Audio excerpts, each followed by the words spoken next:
Hey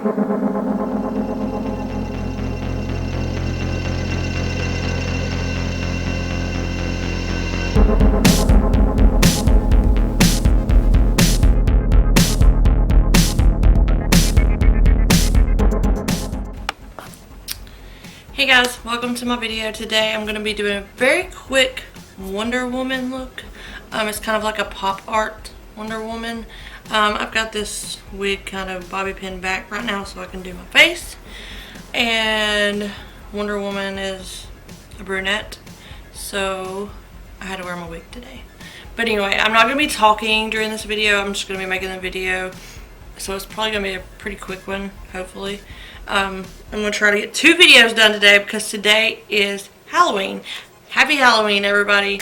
So I'm trying to get at least 2 videos done because I haven't been able to do any videos in the last week and a half because I've had workers in here working on my apartment, been going to doctors, all that stuff. But I'm going to update you all on my health situation in another video that I'm going to just kind of do like a little chit chat, let you know what's going on, or a vlog or something. But I will let you know what's going on. But yeah, that's why I've been missing for the last probably week or so. I'm going to try to get these done for y'all. But if you want to see this Wonder Woman look, just keep watching. And also, I wasn't going to talk very much, but I'm going to show y'all a picture real quick of what I'm wanting to do. And this girl's really, really pretty, so I doubt if I'm going to be able to even succeed at looking like this. But we're going to try. My face is a lot fatter than hers, so let's see how this works out. This wig is killing my ear. Oof. Okay.